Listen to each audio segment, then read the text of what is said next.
আসসালামু আলাইকুম। Technique easy এডুকেশনের পক্ষ থেকে নবম দশম শ্রেণীর শিক্ষার্থীদের জানাচ্ছি শুভেচ্ছা। টেকনিক ইজি এডুকেশন তোমাদের জন্য নিয়ে এসেছে ইজি বায়োলজি এই বইটি, যার একটি পার্ট হচ্ছে বোর্ড কোশ্চেন অ্যানালাইসিস। এখানে দেখো তোমাদের জন্য আরও সংযোজিত আছে কিউআর কোড, যেটা স্ক্যান করার মাধ্যমে তোমরা যাতে এই প্রশ্নটা আরেকটু সহজে বুঝতে পারো, আরেকটু সহজে যাতে আয়ত্ত করতে পারো, যার জন্য আমাদের এই প্রচেষ্টা। তোমরা কিন্তু চাইলেই আমাদের এই ইজি বায়োলজি বইটা সংগ্রহ করে নিতে পারো। চলো আজকের পর্বে আমরা যশোর বোর্ড 2024-এ আসা একটি প্রশ্ন নিয়ে তোমাদের সাথে আলোচনা করি।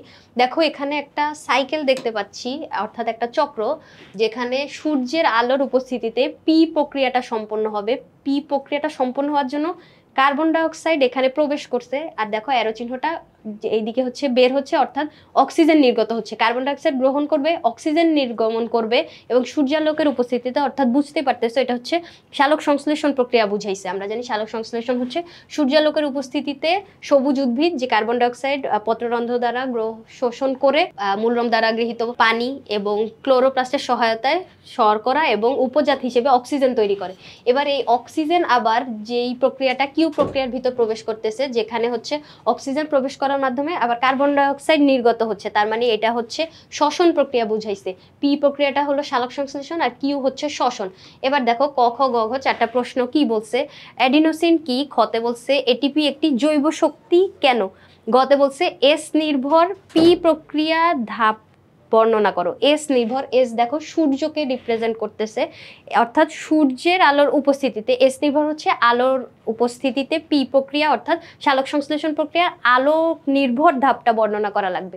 এবার ঘ নম্বরে কি বলছে দেখো, উল্লিখিত কিউ প্রক্রিয়াটির গুরুত্ব। কিউ হচ্ছে শ্বসন প্রক্রিয়া, যার গুরুত্ব এখন আমাদের এখানে আলোচনা করা লাগবে।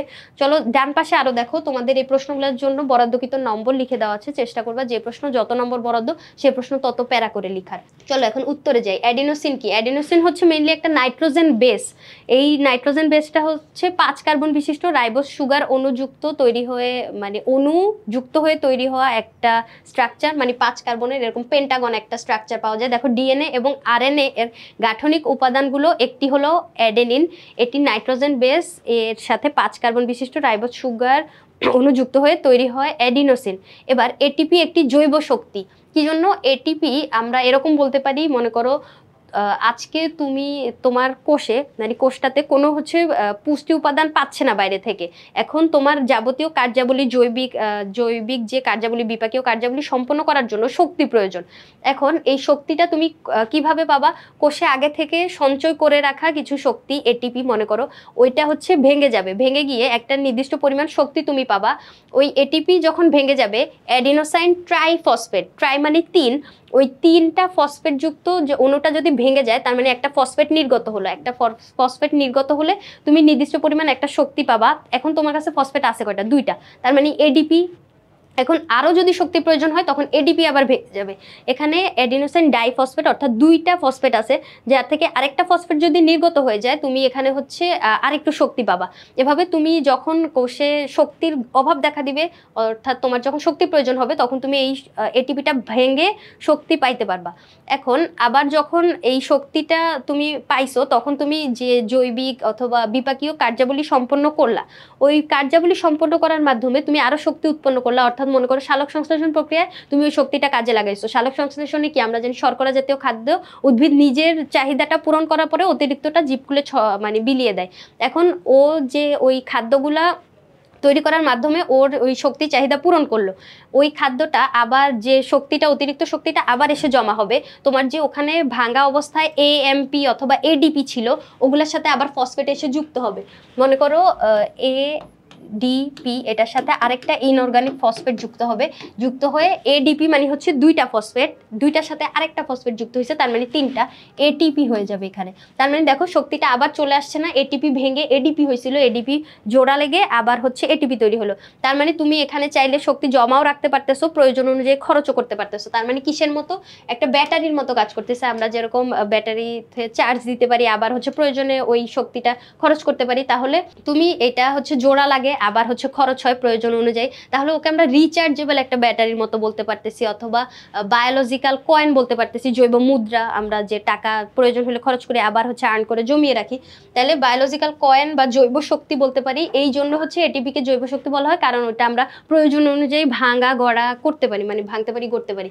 এরপর গ নম্বরে কি বলছে দেখো, এস নির্ভর পি প্রক্রিয়াটি, অর্থাৎ সূর্যালোকের উপস্থিতিতে সালোক সংশ্লেষণের যে প্রক্রিয়াটা, আমরা জানি সালোক সংশ্লেষণ দুইটা পর্যায়ে হইতে পারে, একটা হচ্ছে সূর্যের আলোর উপস্থিতিতে, আরেকটা যখন সূর্যের আলো উপস্থিত থাকে না। এখন সূর্যের আলোর উপস্থিতিতে সবুজ উদ্ভিদ কি করে, রাসায়নিক বিক্রিয়া সম্পন্ন করে। আমরা জানি ওই ক্লোরোপ্লাস্ট অবশ্যই সালোক সংশ্লেষণের জন্য অত্যাবশ্যকীয় একটা অঙ্গাণু, যেখানে ভিতর গ্রানা নামক একটা অংশ থাকে। গ্রানা বলতে এরকম পাতলা চাকতির মতো কতগুলো কয়েনের মতো অংশ দেখা যায়। ওই অংশগুলো কি করে, সূর্য শক্তিকে আবদ্ধ করে রাখতে পারে। ওই আবদ্ধ সূর্য শক্তি রাসায়নিক শক্তিতে পরিণত হয় হচ্ছে আলোক নির্ভর পর্যায়ে। পরবর্তী আলোক নিরপেক্ষ পর্যায়ে যখন সূর্যের আলো থাকে না, মনে করো মেঘলা কোনো একটা দিন অথবা বিকালের দিকে যখন সূর্যের আলো পড়ে যায়, তখন ওই যে রাসায়নিক শক্তিগুলা কার্বন বিজারণের চক্র ঘুরায় হচ্ছে ওখান থেকে শর্করা তৈরি করে। এখন আমাদেরকে এখানে বলছে শুধু আলোক নির্ভর পর্যায়ে, তাহলে আমরা যে আলোক নির্ভর পর্যায়ে তিনটা বিক্রিয়া এখানে উল্লেখ করা লাগবে। ফটোলাইসিস প্রক্রিয়াটা সম্পন্ন হয় প্রথমে। ফটোলাইসিস বলতে হচ্ছে, ফটো শব্দের অর্থ আলো আর লাইসিস অর্থ ভেঙে যাওয়া। এখানে ভেঙে যায় হচ্ছে পানির অণু। পানির অণু সূর্যের আলোর উপস্থিতিতে ভেঙে গিয়ে প্রোটন তৈরি করে, ইলেকট্রন আর অক্সিজেন তৈরি করে। এখন এই প্রোটনটা আবার কোষে আগে থেকে উপস্থিত থাকে হচ্ছে NADH, ওইটাকে আবার জারিত করে। এখানে দেখো, মনে করো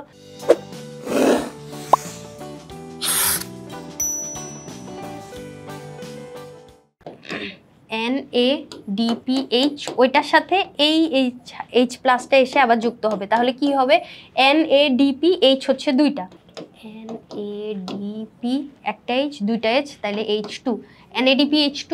আবার মনে করো ওই যে তোমার শক্তি যখন ঘাটতি দেখা দিছিল, তখন তুমি এটিপিটাকে ভেঙে তোমার প্রয়োজনীয় শক্তি এখান থেকে নিছিলা। এখন যখন তোমার সালোক সংশ্লেষণ প্রক্রিয়াটা সম্পন্ন হবে, তুমি তো আরো শক্তি মানে পাচ্ছ, তখন এডিপিটা আবার ফসফেট যুক্ত হয়ে আবার মানে শক্তিটা ফুলফিল করে রাখবে।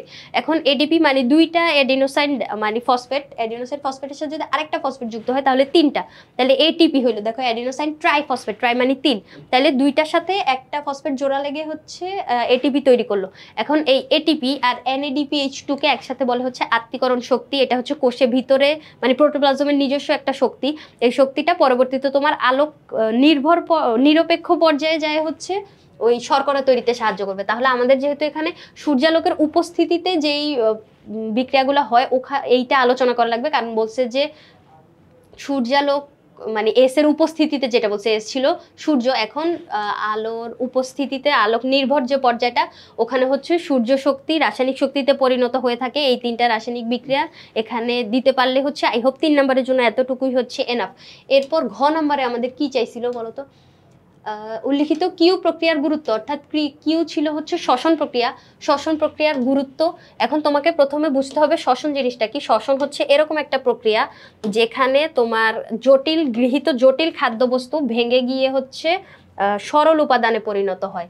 এখন সরল উপাদানে পরিণত হইলে কি হবে, ওইটার সাথে আরো শক্তিও উৎপন্ন হয়। ওই শক্তিগুলা জীবের যে দৈনন্দিন যে কার্যাবলী, আবার কোষের অভ্যন্তরে সংঘটিত হওয়া যে বিপাকীয় কার্যাবলী, ওগুলা সম্পন্ন করার জন্য শ্বসন গুরুত্বপূর্ণ। এখন সবাত শ্বসন হচ্ছে অনেক বেশি শক্তি পাওয়া যায়, 38 অণু এটিপি আমরা পাই। এরপরে অবাত শ্বসনেও কিছু পরিমাণ শক্তি উৎপন্ন হয়, যেটা নিম্ন শ্রেণীর জীবে সম্পন্ন হয়। কিন্তু অবাত শ্বসনে যে উৎপাদ হিসেবে আমরা ইথাইল অ্যালকোহল আবার ল্যাকটিক অ্যাসিড পাই, যেগুলো আবার আমাদের গুরুত্বপূর্ণ কি জন্য, শিল্পক্ষেত্রে এটা ব্যবহার করা যায়। ইথাইল অ্যালকোহল দিয়ে হচ্ছে শিল্পক্ষেত্রে মানে অনেক এর হিউজ ব্যবহার আমরা দেখতে পাই। এরপরে ল্যাকটিক অ্যাসিড যেটা, ওইটা ব্যবহার করে শিল্পক্ষেত্রে হচ্ছে দুগ্ধজাত দ্রব্য যেমন মাখন, পনির, ছানা এগুলো তৈরি করা যায়।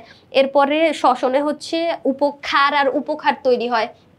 আবার শ্বসনের মাধ্যমে যে শক্তি উৎপন্ন হয়, ওই শক্তির মাধ্যমে আমাদের কোষ বিভাজন, অর্থাৎ কোষের অভ্যন্তরীণ যে কিছু কার্যাবলী ওগুলো সম্পন্ন করার জন্য, কোষ বিভাজনের মাধ্যমে দেহের দৈহিক বৃদ্ধি ঘটানোর জন্য হচ্ছে এই শ্বসনটা গুরুত্বপূর্ণ।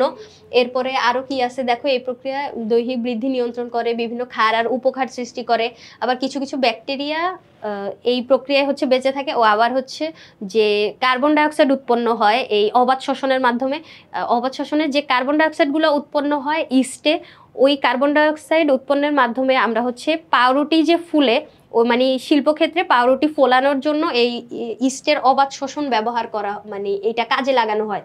এরপরে দেখো বিভিন্ন ধরনের ক্রিয়া বিক্রিয়া, কোষের যে কার্যাবলী, শক্তি উৎপন্ন, সব কিছুর জন্য হচ্ছে শ্বসন গুরুত্বপূর্ণ। শ্বসনের মাধ্যমে আবার হচ্ছে অক্সিজেন আমরা গ্রহণ করি, যে অক্সিজেনের মাধ্যমে খাদ্যবস্তু জারিত হয়, এবং নির্গত হয় হচ্ছে কার্বন ডাইঅক্সাইড, যে কার্বন ডাইঅক্সাইড আবার সালোক সংশ্লেষণ প্রক্রিয়ার জন্য গুরুত্বপূর্ণ। অর্থাৎ শ্বসনের মাধ্যমে তোমার অনেক গুরুত্বপূর্ণ কার্যাবলী সম্পন্ন হচ্ছে। তাহলে এভাবে যদি তুমি পরীক্ষার খাতায় এই উত্তরটা রিপ্রেজেন্ট করতে পারো, আই হোপ একটা স্ট্যান্ডার্ড মার্ক সিকিউতে তোমরা সিকিউর করতে পারবা। এখন প্রিভিয়াস বোর্ড প্রশ্নগুলো অ্যানালাইসিস করার মাধ্যমে তুমি তোমার স্কুলের পরীক্ষায় অথবা বোর্ড পরীক্ষায় ওই উদ্দীপকটা ধরতে পারা, এবং সেই অনুযায়ী উত্তর পরীক্ষার খাতায় লিখতে পারার জন্য এই প্র্যাকটিসটা অবশ্যই গুরুত্বপূর্ণ। যার জন্য আমাদের এই ইজি বায়োলজি বইটা তোমরা সংগ্রহ করে নিতে পারো। এখানে বিগত কয়েক বছরের বোর্ড প্রশ্ন তোমাদের জন্য অ্যানালাইসিস করে দেওয়া আছে। আজকের পর্বে এই পর্যন্তই। পরবর্তী পর্বে আমরা অন্য কোনো বোর্ড প্রশ্ন অ্যানালাইসিস নিয়ে তোমাদের সামনে হাজির হব। ধন্যবাদ সবাইকে।